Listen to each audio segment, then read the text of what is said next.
Okay. Meeting is now in session. Let's stand for the pledge. I pledge allegiance To the flag of the United States of America and to the republic for which it stands, one nation, under God, indivisible, with liberty and justice for all. Tara, roll call. Councilmember Campbell, Here. Councilmember Ring, Here. Councilmember Mays, Here. Councilmember Bakke, Here. Councilmember Pringle. Here. Councilmember Jones. Here. All right, thank you. Everyone's present. We will start off with public comment, and Albert, you're the only one. Have anything for the group today? Not much to say, That's rare. unless there's a progress report, but I can't get my health to go any faster. Well, thank you for attending tonight. We appreciate you. All right. Hope you ain't watching. We'll continue on to general business. On page 2, you'll see your regular council meeting minutes from July 24th. Take a look at those if you haven't done so already. And when ready, we will entertain a motion.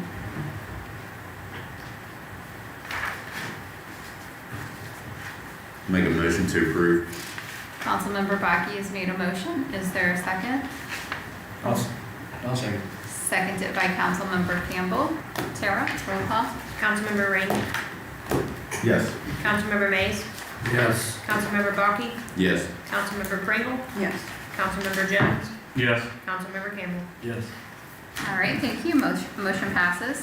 Page 5, approval of the August 11th, 2025 work session meeting minutes. Take a look at those. And again, when ready, we will entertain a motion.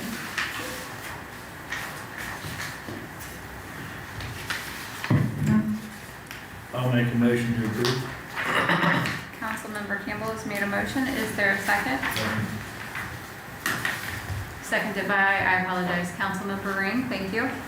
Tara, roll call. Councilmember Bakke, Yes. Councilmember Pringle, Yes. Councilmember Jones, Yes. Councilmember Campbell, Yes. Councilmember Ring, Yes. Councilmember Mays. Yes. Thank you. Motion passes. All right, electric market update. Travis. Okay, so, we have some new information, but I just kinda wanna go back through the capacity market for the new council members who were present. So our energy that we are billed, wholesale each month, from AMP, there's 3 parts to it: the actual energy cost, and then the capacity and the transmission.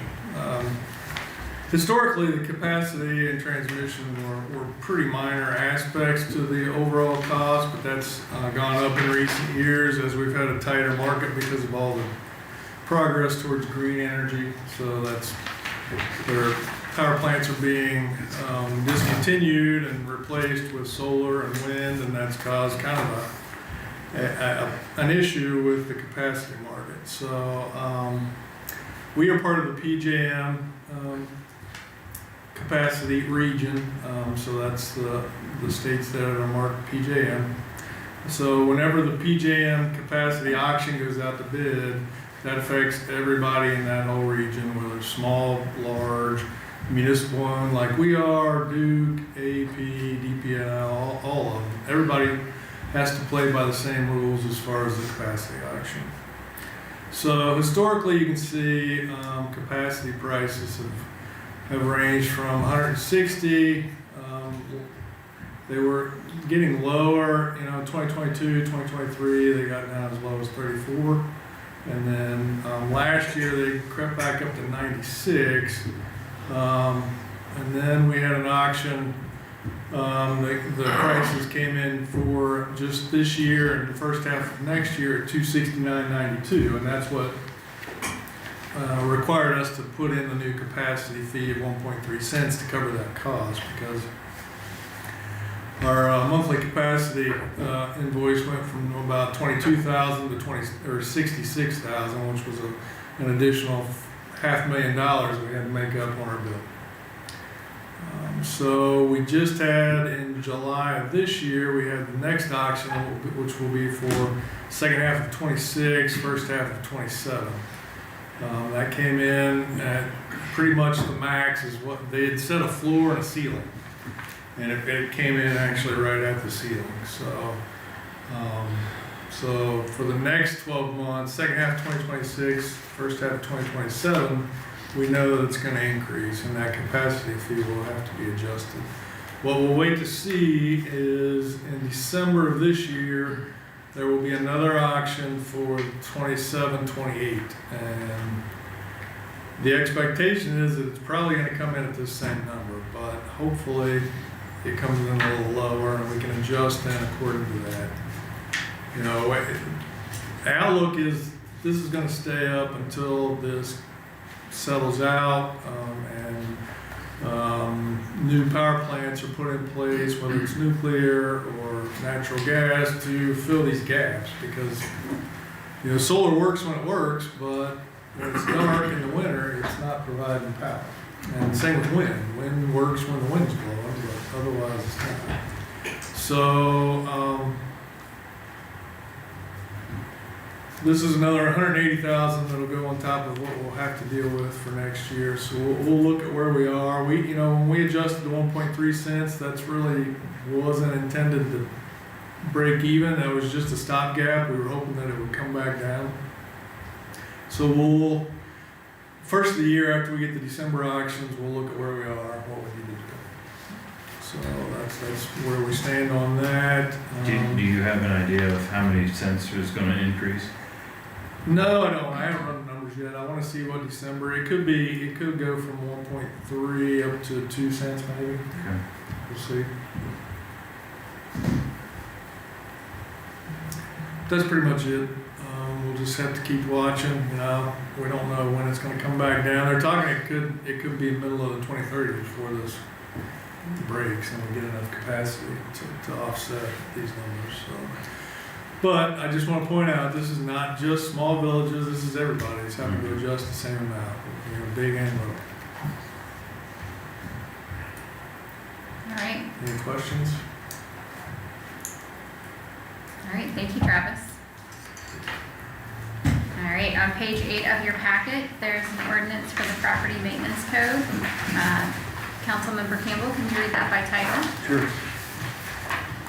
An ordinance adopting a property maintenance code for the village of Georgetown, Ohio, and declaring an emergency.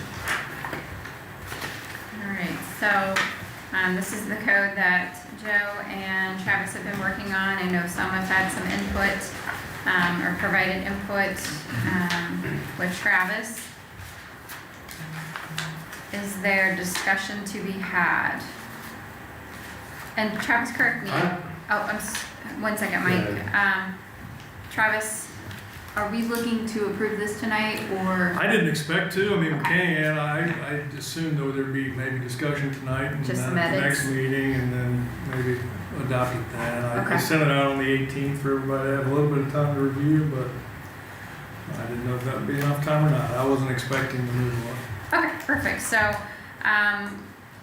then I guess unless somebody feels strongly that we need to move on it tonight, I think probably the best way to proceed is for those of you that have read it in full, if there are some certain edits that you would like to see, let's address those. And then I would say also, additional edits still can happen after the meeting. You would just specifically need to get with Travis and Joe, and then we can bring it back and make sure everybody knows where the new edits are. They'll get a copy prior to the next meeting, and then hopefully with the intent of approving it next meeting. So, Mike, sorry, back to you. I just like I know this is a lot to set into the work session, but I just would love to have a work session with this where everybody kind of can interact through all the information, and if there's questions, we would have the solicitor involved so that we can question him on some things involved in that. Well, I think that's where you need to earmark what questions you have in your packets. Everybody needs to, if you haven't read it yet, read it, earmark where you have a question or an issue with an item, and then certainly we can have that for discussion. Were you able to read it yet? Yeah, actually, I read quite a bit of it, almost all of it, but there's still question upon question about different things where it refers you back to here, refers you to there. Did you mark It'd just be this? nice to sit down or have somebody that I could call, like Joe, for example, and, I mean, he's obviously busy like everybody else, so if there's no time set aside to be able to confront whether there was a question, I mean, there's just a lot of questions, so. Well, then maybe what you could do, if that's specific to you, Mike, is to set like a 30 to 60-minute window with Joe, get on his calendar. You guys agree upon a time that works, and then you guys go through it with what you earmarked. Yeah, I'd be- The unfortunate problem is just like when we see our utility ordinances and some of those things are the ORC, that's another prime example. I mean, it's almost impassable unless we want to be here for 3 days to go through it page by page by page, sentence by sentence. I cannot see that happening. This is something where I think it's on the responsibility of each council member to read it, right? And then mark it up, print your copy, mark it up, mark where you have issues, and then either Joe, Travis, or the two of them together, you can ask your questions to get more clarification, and then the things that you want to bring back to council to the other members to discuss upon to make sure that everybody is in agreement, that we can do. But It might still take a whole meeting. I mean, it still will take some time, and it's not that we can't put the time forth, but I'm gonna be quite honest, there's no way we can go sentence by sentence on this. Absolutely. I would point out for council, if you've been kind of watching the changes, especially this last round, it's about half the size it started off. It's kind of gone from here to down to here. So if there is something in particular that you think, do we really need that in there? Do we really want that in there? Give us a call. Or if, like Mike said, you can bring it to the meeting anytime before you vote on it, but if you want to reach out and do a schedule a call, we can talk through it. But I mean, I'll acknowledge, there may still be some room in here to trim. And Travis and I have both talked about that, to the extent that we've kind of both put our comments in here. But that doesn't mean that there's not room for additional. There's certainly no pride in authorship here. It'd be great to have more input. So please don't hesitate to let us know. And again, Mike, that's where I would definitely set a meeting with the two of them and do like a phone call, or even if you want it in person. Sure. I have a question. Absolutely. Mike Glick, has he been involved Yeah. in revising this? And we could have him on that too. We can Yep, involve that him. makes sense. I think that makes sense. That's a I great think point. he needs to be more informed. I mean, he'll be the one that's out in the trenches enforcing that. So I think that's a great idea. Yeah, Mike and I went through it, before we even started trimming, and he was fine with it, but yeah. Would it be out of the question for us to spend time, each one of us, right? That's really what we need to do, is we all need to dig in. And then maybe set a special time of, I don't know, an hour, and we all could kind of collude together, you know what I'm saying? Like, I don't know, right? We're looking to pass something, and maybe Mike's thinking about something that I didn't, or Jessica, so on and so forth, and I don't know. I'm not looking to spend a whole meeting on something, right? But you know how a lot of collaboration goes as well, so I don't know if we could set maybe an hour aside or something, sometime. You could set an hour, like, I've seen communities where they'll say between this time and this time, we're gonna focus on that, and then we're gonna do our regular business. I mean, you could do something like that, because it is hard to coordinate your schedules. Yeah. If you wanted to do it on a council night, that's probably the best way to not have to worry about who's got soccer and other activities. I just don't want to bog down a regular meeting over here like midnight. Yeah. At the same time, Right. you know what I Yeah. mean? So I don't know what the answer really is, but I'm Just becoming prepared is the best thing, because if you bring in your comments, you can tick through them a lot faster. Yeah. Going line by line. Absolutely. Can we talk about something right now? Absolutely. All right. I'm very unprepared because I'm reading it off my phone that from the email Travis sent, so I can't find it in here, but maybe you guys know this package better than me. Where it talks about, I don't have a page, I just screenshot it, Obviously, sorry. probably search the Um, document. But it's a section 2D, and it says for commercial buildings, opaque window coverings may be allowed by the village appointed representative in lieu of boarding, provided all windows and maintained and all broken and cracked are replaced within a 48-hour. I think that's kind of crazy. If somebody was to break a window like up on Business Row, I don't see anybody being able to. So is this for jump on it. vacant structures? Or- Well, I was thinking, I can't find it in this one, and I apologize. I What had was it the in. section number again? All I have it as is, 2, and then it's D, and like I said, I'm so unprepared. Anywhere. Is there like a, what's it? Here it is, I got it, it's on page 62. Page 62, okay. And it is, it says for commercial buildings, opaque window coverings may be allowed by the village, or in lieu of voiding provided window pane. So the way I read that is, like I said, if somebody was to go to the hardware store and break a window, and then we're only giving them 48 hours to, so they board it up, right? So we know that they're gonna cover it so nobody breaks in. And to the best of my knowledge, opaque just means where you can't see through it. So you put a piece of plywood up or whatever. But the way I read this is, after they do that, they have a short window, 48 hours to fix it. And I just think that's crazy. So extending the time to allow. Extend, yeah, a couple weeks or whatever, I think is very fair. If I'm reading that correct. So this is for commercial only. If something's broken, I think it just means it needs to be boarded up or covered within 48 hours. Not that it has to be repaired.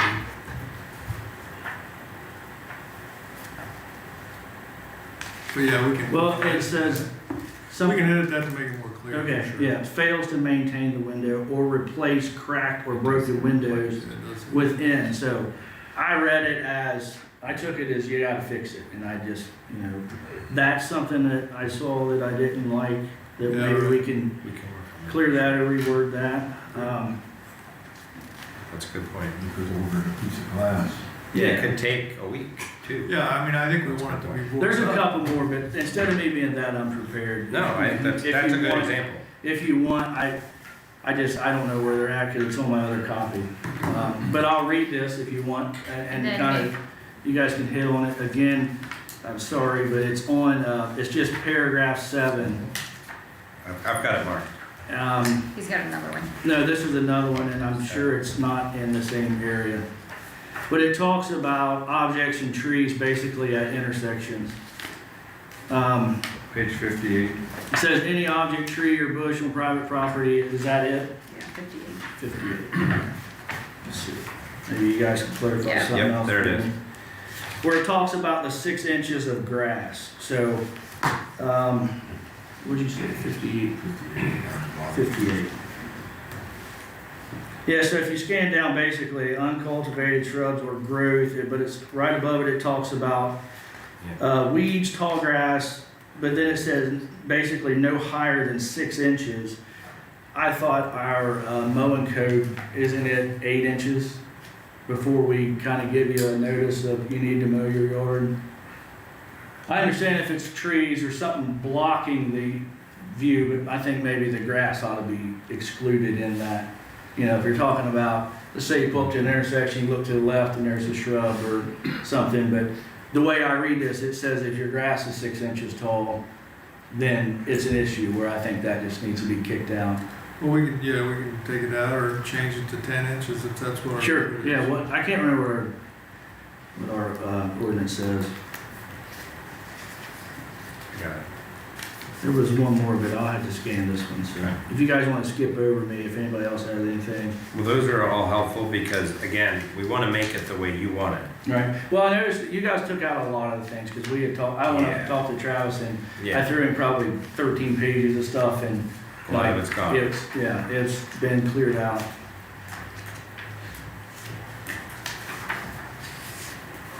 Other comments? Oh, I do have Go one, ahead, Kelly. sorry. No, you're fine.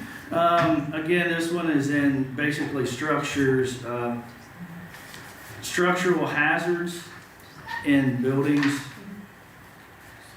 And this might have been in that part where it's like the commercial, because it talks about hazardous electrical wiring, hazardous plumbing. Does anybody know where that one is? Hazardous wiring and plumbing. Yeah, it has a Is that paragraph. on page 65, there's 1016 and 1017? Is that it? That talks about electrical and plumbing equipment? No. No? This one has, this is paragraph 2. And it has basically A through H as breakdowns. But what it's talking about is basically structures and ceilings, roofs, supports, that kind of stuff. I was wondering, in that situation, do we hire a building inspector to come in? 68. Did you find it? Yeah, Find it, Jeremy? 68. Let's see here. Yeah, so let's just use paragraph 2, section A, deterioration and inadequate foundations that won't carry the load. So my question is, I agree with that if somebody's trying to, revamp an old building that can't hold it, but who looks over that? Is that something that we hire a building inspector? Yeah, same as if we have a building that needs condemned now, we don't do that ourselves. Okay. If we feel that something needs that addressed, then we would hire, whether it be choice one, an engineer, somebody who can evaluate that for us. Got it. That's all I had. In the past, I know we've used at least 3 engineering firms I'm aware of, just depending on their availability. But no, we do bring in someone. We've brought in people that are specialties in those areas. Or we've reached out to Claremont County and said, do you have someone? Right. See, if it's commercial, don't you have to have drawings and get it through Claremont? And then they come Yeah, out? this is maintenance though, more than anything. It may have started off with drawings, but yeah, that's why we kind of go to them to see what they required when it was installed, to then see if they've maintained it. Okay. So, That's all I have. Like I said, you guys, we had touched base on several of the other things before, and thanks for helping me out because that was very unprepared of me. But yeah, that's all I found that I was concerned about unless somebody brought something else to my attention that maybe I didn't see. Thank you, Carly. You're welcome. Other comments?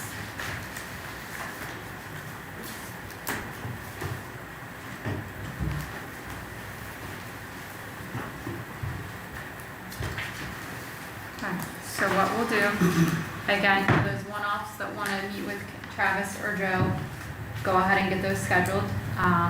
What I would recommend for everyone is to read through your packet before the next meeting.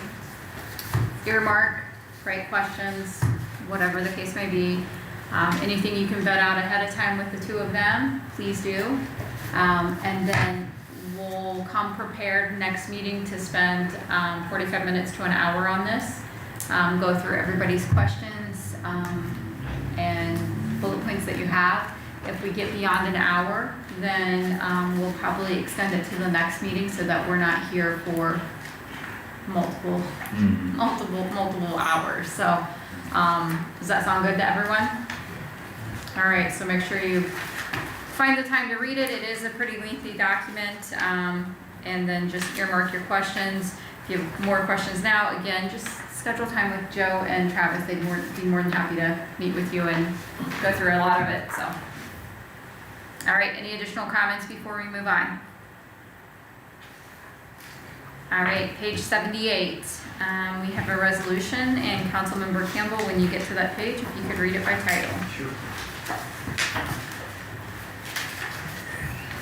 Resolution authorizing the village administrator to execute an agreement with American Municipal Power, Inc. for 2026 and 2027 fixed volume energy supply schedule. All right. Travis? Yeah, so we have a current agreement that ends at the end of this year, so we just need to renew this. We have several different portions of our power portfolio, and these blocks are part of that. This is for, I think, 1.5 megawatts of power. We're about an 8 megawatt system, so as you all know, 29% currently comes from the landfill gas production. So that runs through, I think, 2031. But this is kind of a fill for when there isn't other options available. Some of our energy we purchase on the spot market because off peak it's cheaper to do that. But you need to have this base there to protect for when the spot market's high. So this just authorizes them to purchase power not to exceed that 75,000 megawatt. which we would hope that they would be under that, but, it is a tight market. Questions? So our overall, when you account for everything, I think our current power is costing between $55 and $60 a megawatt. So this is a portion of that, but the others offset some of that cost.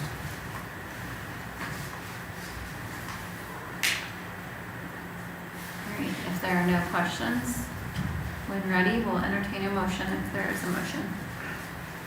Make a motion to approve. Councilmember Baki's made the motion. Is there a second? I'll second. Seconded by Councilmember Campbell. Tara, roll call. Councilmember Pringle, Yes. Councilmember Jones, Yes. Councilmember Campbell, Yes. Councilmember Rain, Yes. Councilmember Mays, Yes. Councilmember Baki. Yes. All right, motion passes. Resolution number, 1413, 1413. all right, thank you, Tara. On page 81, you will see another ordinance. When ready, Councilmember Campbell, if you could read that by title.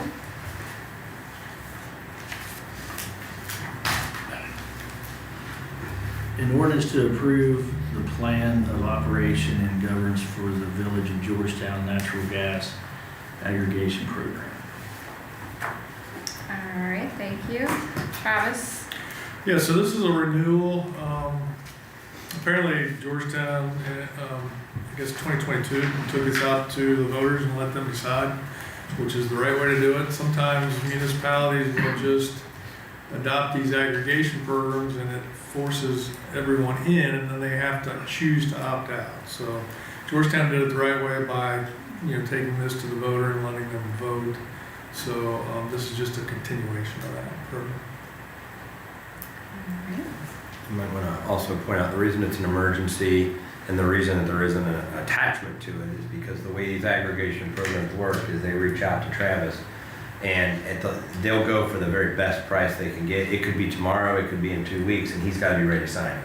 So we have to do it as an emergency. I don't want anyone to think we're rushing something through so that when they call him, you've given him the authority to sign. And this is something that we have to do periodically, but a lot of communities will question, well, what's the rate going to be? I want to read it, but that's not practical when it comes to aggregation because when that drops to the right level, they need to act. And he needs to have that authority to sign immediately. So. All right, if there are no questions, we will entertain a motion. Make the motion. I'll second that motion. Councilmember Rain has properly made the motion with Councilmember Mays seconding. Tara, roll call. Councilmember Baki, Yes. Councilmember Pringle, Yes. Councilmember Jones, Yes. Councilmember Campbell, Yes. Councilmember Rain, Yes. Councilmember Mays. Yes. All right, motion passes, and that's ordinance number 1400, 1400. 1400. Thank you. Page 82, you will see another ordinance as well. Councilmember Campbell, if you could read this one by title. An ordinance repealing ordinance 1392 and amending and adopting in their entirety chapters 50, 51, 52, and 53 of the Village of Georgetown Municipal Utility Ordinance. Oh, I apologize, that's a first reading as well. That was on page 82, correct? Yes. All right, Travis, can you shed some more light on this? Yeah, so the purpose of this, we have several developments that are vying for funding right now. And Jerry had pointed out in the past that we needed to do some clarification on what is the responsibility of the developer and what's the responsibility of the village, and this just does that. So it's there for you to review, and then we can discuss before we adopt at the next council meeting.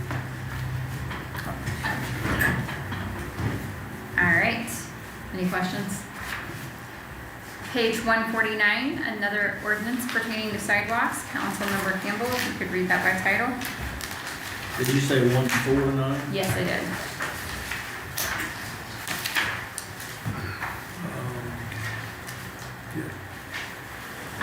An ordinance establishing a sidewalk improvement program within the Village of Georgetown, Brown County, Ohio, and repealing and replacing the ordinance number 1136. Alright, and this is a first reading tonight. Travis, any additional commentary? No, I mean, this is just what was discussed at the prior meeting, so we looked at the ordinance that had been brought forth, I guess, a couple of years back, and was not adopted for whatever reason. And that's what we have here. Any questions?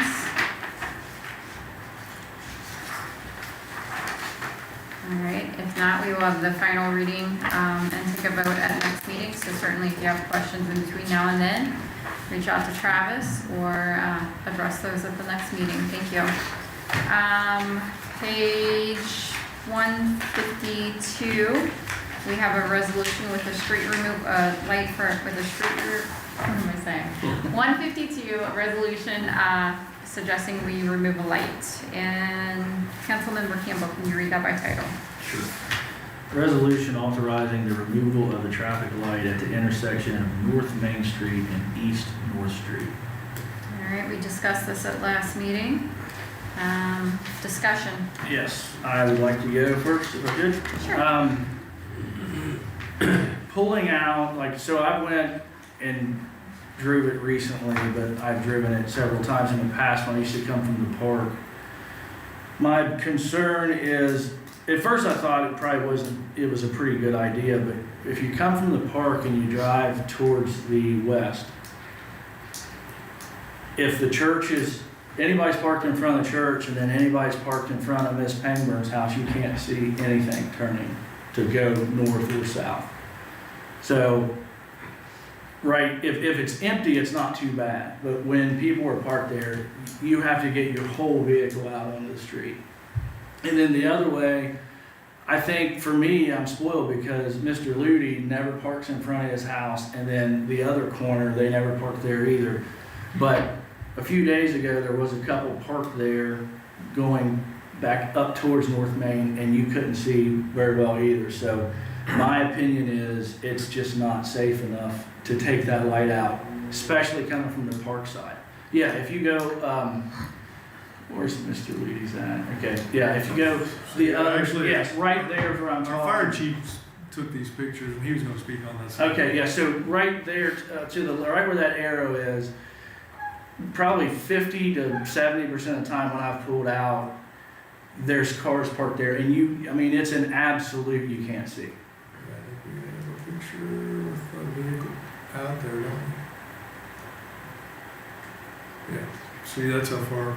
Now that's how far I had to With pull out nobody. into the intersection without Without anything Sure. parked there. And, a school bus coming across there it's gonna be a disaster for a school Yeah, bus. so you have to go past the stop bar anyway to even see, so, yeah, I think the removal of that one, I don't think it's safe enough, in my opinion. Chief, what's your opinion? I went up and a couple times this week, I went up and sat and just watched the intersection and people coming up to it and what have you. Then I took these pictures. This is facing south, and you can see the stop bar back there. And if you can click to where There's stop the bars. picture, yeah, that's the stop bar there. You're supposed to stop behind that. And I took a picture out my window, sitting there, and you're staring right into the side of Mr. Ruby's house. Yeah, so that's what you see when you're sitting behind the stop bar. So you gotta proceed another 15 feet out, and that's if nobody's parked there, okay? I think it's gonna be a major safety concern without that traffic light. The other thing that concerns me is there's nothing governing people's speed from Grant Avenue all the way to Ohio Street. And it's human nature, at least it is for me, that if there's nothing, you're just gonna pick up speed going through there. And so there's nothing to control people's speed other than Sean's officers. But that intersection, I think there's gonna be a really bad accident there if we take that light out. And it'll probably be more than one. It's not practical. You have to pull out too far. If you're going up Plum Street to come out, it's kind of the same, but that traffic light helps the traffic flow. So once it turns red, you're safe from the left. But with this, especially if it's a school bus or a commercial vehicle, they're gonna be sticking out in the road. And then if there's people coming that want to turn, it's going to be impossible for them to make that turn in a commercial vehicle, whether it be a garbage truck, a school bus, fire truck, delivery truck, or whatever, because you're 5 feet past the crosswalk. Can I tie onto that? Yes. Can you go back to the picture where we were staring at Mr. Luty's house? Let's see. There. So if, let's just say that the light's gone, you have to pull up, you're inside the crosswalk, and let's say traffic's crazy. So you would be sitting inside blocking the crosswalk until the coast was clear, correct? I mean, it's just, then you're violating laws, and like I said, I just. Just out of curiosity to add on that, we had that checked out a couple years ago, right? And they said that it wasn't required, but it wasn't that it wasn't a safety issue or not, it was just that it wasn't required is what that was, right? So, yeah, I mean, let me talk about that for a minute. Because I see the safety concern from the pictures alone, I'm just curious what that was. So, yeah, after World War II, a lot of the, ODOT came through and put in highways, and they put in a lot of these traffic signals, and they were warranted. That's what they called it at the time. And then, somewhere along the line, they lost a lot of the warrants. So when I started in Bethel, they came through, and at that point, they still maintained those lights. So they told us 2 of the lights were not warranted, and so they were gonna take them out because they weren't gonna maintain them. So those were removed. But since then, ODOT, they don't take care of municipal interstate or municipal state routes anymore. So that's ours to maintain. It doesn't mean, because it's not warranted by ODOT, doesn't mean that it's a liability to us. We have the right to put a traffic signal wherever we want. It might not, the traffic flow data, traffic count data might not support a light there, but for safety purposes, it sounds like we might want the light there. Yeah, if you try to go at it, if you go up there at that intersection from about 2:30 until about 4, traffic through there's a nightmare because everybody's going north to get their kids off the school buses, the buses are coming through, and then the same, once school lets out, they're all coming south, and it's congested through there, and there will be a bad accident at that intersection if we take that light out. I promise you that. Because it's just, you cannot see. And just like Mr. Campbell said, you inch out there, now you're across the thing, and if you gotta sit there for 3 or 4 minutes, somebody's trying to come across the crosswalk, you're blocking it, now they're walking out in front of you into traffic, I don't know what we're to gain by taking it out. I would think from a fire and EMS standpoint, the less traffic lights you have, the easier it is because you don't have to stop for them, but I kinda like it being there because my guys don't get the lead foot because they know the traffic light, they have to stop, they gotta proceed with caution, so it helps break up the speed through there, and I do not see an ounce to gain by taking it out, especially the risk we're putting to our citizens. Because we owe it to them to keep them safe, and the light, to stop at that light, I think it's about 30 seconds, if that it's set, so it's not like, it's not like this one out here where it seems like I'm turning, so. Councilmember Jones, you were the one that brought this to council last meeting. How do you feel about this? I brought it up to council because Mr. Luty approached me about removing the light because of the traffic on Main Street there, where they are flying through there, to turn yellow, and either they'll gas it or they'll slam on their brakes, and he repeatedly says that he hears that all the time. And then with the study and all that, it's not warranted, and looking at that, and I know on red lights, if you actually go there and you pay attention when there's traffic on the side streets on red lights, they're doing exactly what Joey was doing if we had a stop sign already. So it's not really gonna change those people that are stopping at red lights gonna turn one way or the other, because they're still gonna do it. And I would think also, if we're gonna put a stop sign, that we would change the line, because that's the lines are back because of the light, so you can see the light above. If we had a stop sign, wouldn't we move it closer to where these? I don't think you would, because when I worked at Rumpke, we were taught, Rumpke's policy is that stop is back there, so you're stopped far enough back that if a commercial vehicle's turning left, you know, he's headed north and he turns left, and you're sitting up there past that, close to the sidewalk, it's gonna be impossible to make that turn. I mean, we were taught at Rumpke to stop. If you can't make it because the cars across that, you stop in the intersection, set your parking brake, turn your four ways up, and let the car back up. So, in my instances through driving commercial vehicles, that was put there so vehicles turning off left onto that intersection can make that turn, whether it be a school bus, a trash truck, whatever. So I don't think if you moved it up further, then you're gonna have problems. As far as people gunning it and speeding through there, I think taking the light out's gonna only make it worse, because, you know, they take off from Grand Avenue and it's smooth sailing to Camp Run. And, I mean, we were all 17, 18 years old at one time, we know. That, I, from a fire EMS standpoint, my recommendation, we leave it as it is, because, if not, Mr. Luty's gonna end up with a car up there in his front porch, where he gets T-boned pulling out there. That's, Additional comments? Well, I had originally thought that there was no need for the light, but I had been traveling all around through there and using that intersection, just to check. And if you're on east-north and you look to the left, if there's cars up there where his vehicle was, you can't see beyond his car. If you're on the other side of the street and you're coming to the light and you look, either way you're going, if you're sitting at that light, go across to the other side. See that sign there? The church sign? That sign can block you. And you have a short period of time that everything's blocked out. So you would also have to pull up through there, the tree hanging down right there, the tree on the other side of the street. We'd have to get the landowner to trim the tree down some, and we'd have to paint some on the curb up almost to that duplex to keep people from parking there so that you could see. I don't think we'd get that much cooperation. Chief Enlow, how do you feel about this?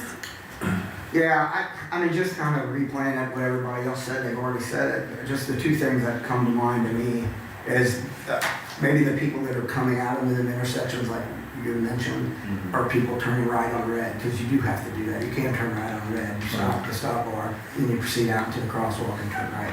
I don't know if that's the issue that he's seen there.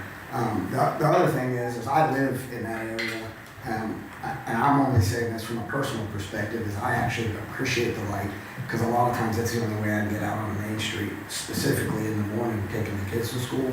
I think the problem is if you take it out, you're gonna have people taking more chances. Because I don't know if you've seen school traffic in the morning, people's taking all kinds of chances in the morning.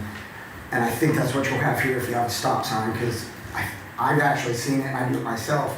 I'll go out of my way to use this stoplight to get onto Main Street. Does that make sense? Instead of going down to Plum Street, because it's a little easier to see it both ways on Plum Street, but I get what you're saying here. You can't see in either direction. So, as just a regular citizen, I would say leave it. It helps more than it hurts, I think. I can't see any reason for the remove it, me personally. All right, so this was set up to be a first reading, I do believe, tonight. Joe, any advice here on options? Yeah, since it's a resolution, I would suggest if we don't want to proceed with it, maybe entertain a motion to table. Or if there's not a motion to table, then we would just bring it back to the next meeting and have to vote on it, correct?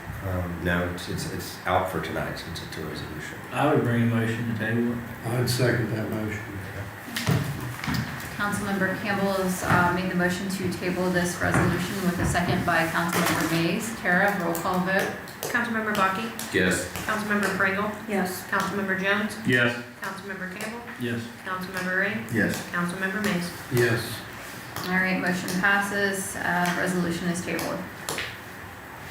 All right, page 153, another resolution for an annexation. Councilmember Campbell, when ready, read that by title. Resolution accepting the annexation of the land from Pleasant Township, including 25.965 acres of land known as the Southern Hills Joint Vocational School Annexation. Thank you. Travis, this is something we've been working on for quite Yeah, some we time. have, this was something that was actually supposed to have been done years ago, we're just, finishing it up. And the reason it's on for tonight to get passed is when we restarted this process with, the Career Center, they asked that we make it, so that it would take effect on, as their new fiscal year started, which is September 1.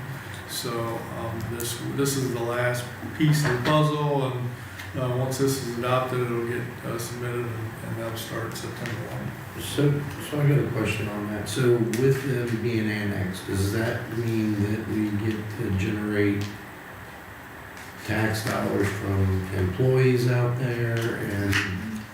Yeah, they would have the same income tax as any other business. So for years and years and years, we weren't getting that. One other quick question, are they currently on our sewer system, or how is their sewer ran? You know, I believe they're on the sewer, they're not on electric, but I'm pretty sure they're on our sewer and water. I can confirm that. Yeah, I was just curious how that worked, and will they be on? They're not our required to electric? make any changes. No. Okay, yeah, okay. Any additional questions? They've asked, they would like to be on our electric, so that's a negotiation we would have to do with Duke. If there are no additional, I'm sorry. Sorry, No. didn't mean to interrupt. If there are no additional questions, I would entertain a motion. I'll make the motion. I'll second that. Councilmember Campbell properly made the motion with the second by Councilmember Mays. Tara, roll call. Councilmember Baki, Yes. Councilmember Pringle, Yes. Councilmember Jones, Yes. Councilmember Campbell, Yes. Councilmember Ring, Yes. Councilmember Mays. Yes. Motion passes, and that's resolution number 1414-1414. 1414. Thank you. All right, moving right along, we will go to roundtable on our agenda, and I'm going to start to the left with Councilmember Ring. I can't remember, there was something somebody told me about, I can't remember what it is right now. When you think about it, raise your hand. I hope you remember. Councilmember Campbell, I have nothing. Councilmember Pringle, Yes. This is for, I guess, Sean, perhaps? Someone mentioned that a police car was set, the house right in front of Station Drive, Yes, across from the admin building. yeah. So people like to turn out of there, they can't see, the police car was too far up in the driveway, so they couldn't see the cars coming, what is it? Mallard Pike, yeah. they couldn't see the car, past the car, so if they. People maybe- turning out of Station Drive. Yes, thank you, turning out of Station Drive, maybe not park there or back further. It's kind of a pain to see there as it is. Back up or something. Might have been a one-time thing, I don't know. That makes sense. Anything else? No. All right, thank you. Councilmember Baki, I don't have anything this evening. Councilmember Mays, I would just like to add to the whole stoplight thing. I think Mr. Ludi is a wonderful part of our community, and though I hate to go against what he was wanting, after seeing the pictures, I feel like it would be more detrimental to the people around that area in the community than it would be to get rid of. So I hope he understands, Mr. Ludi. Other than that, that's it. all right, Councilmember Jones, I want to thank Jerry Cooper and team at the Georgetown Electric Department for being available during the Duke outage we had the other day. It wasn't out for very long, and back on, and then of course at 4 a.m. it went back off and then back on. And, didn't skip a beat. Everything seemed fine. Is it possible to get our packets sooner than the day before our meeting, possibly? I send them out when I get all the information from the packets that are needed. Yeah, so this time it was out later than normal, and that was my fault. I was trying to get all those edits done for the first reading for the utilities update. Yeah, we try to get it out 2 days ahead of time. Yeah, I've noticed, but I was like, this time was like a really, 160 some pages, I'm like, And then there's sometimes where it might be, but if you want, I can always send out what is available and then just let you know what is still being worked on. It would be a great thing, if it's looking like it's gonna run behind, and I apologize for jumping in on your time. But usually I send out that email that Thursday prior. We usually like to have everything by Monday, but stuff just needs edited. I could for sure send majority of it I mean, Tuesday. I would say like, if we're gonna have like a big thick packet like that, if we could do it that way, you know what I mean, going forward, if not, it's not that big of a deal. Especially if we This were going time. to ask you to vote on something tonight. These were first readings. Right. Okay, Hopefully they're not this large. fingers crossed. Alright, I was looking at the calendar ahead of time, and the fair's coming up pretty soon. Do we usually have a second meeting in September? I got a sticky note on that right here. Typically we do not. It's for you all to decide because we certainly do fall with a meeting during that week. I would probably say it's a little chaotic and not a lot of parking. Probably opt to not have it. But we also have the ability to, if there's something important and pressing that we have to do, that we could have a meeting the week before, or even if we had to have an emergency meeting. So, but it's up to you guys. If somebody feels strongly that we should have that meeting, please say so now. Otherwise, I think we probably should skip it. Okay. And that's all good? Everybody good on that? All right, thank you. Chief Enlow. Just two small things. Travis, I know we talked about Halloween. Did you want to bring that Yeah, up? Or? that's on the list of Trick or treat. trick or treat night, yep. Trick or treat is you as well, okay. Yeah, I was just wanting to know if you guys had set a date when I brought that up. So, this year trick or treat falls on the 31st. Quite honestly, I'd like to do it the same way that we did last year and do the event on the square and do all the fun stuff, which I talked to Councilmember Pringle and I think she's gonna help in this journey. She's pretty good at that stuff. I'm finding out, so if you guys are okay with it and if anybody else wants to help plan, So that's a Friday night. yeah, I pretty much was hoping we could mimic last year. Yeah, that counts. And it would be on a Friday night. Does anybody feel differently? Mhm. Anybody want to volunteer? Moving right along. So it'll be the 31st. Anybody remember how we did the times? 6 to 7:30 was it last? 6 to 7:30 was trick or treat. Did we Oh, stay that's on right, the we square stayed. longer? Yeah, we stayed till like 9 or 10. 9. I think there was a trunk or treat thing on that after. So I think it was over at 9. 9, maybe 8. Was it 5:30? I think it It was was. pretty cold. It cleared out quick. So do we want? I think it was 5:30. I think trick or treat is typically 6 to 7:30. Does that sound right? All right, so we'll do the standard trick or treat from 6 to 7:30 throughout the town. We'll also do the event on the square, which involves the trunk or treat as well, which more information will follow. We use Facebook a lot for details for those listening at home. We'll also put out a long haul. But we'll also do the event on the square after, and that will run until 9? 9? Sounds great. Okay. Can I add one more thing? Yeah. Can we also put this code, this code enforcement on our Facebook website?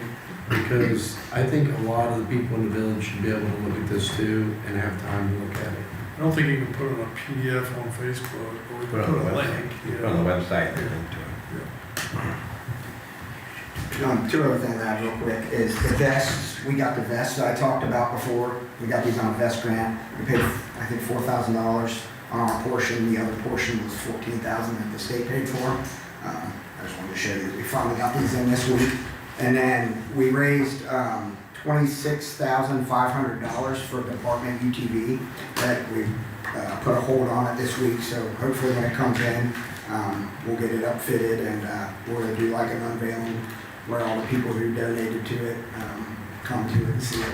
see it finished. I just wanted to pass around some pictures of what it looks like. That's all I got.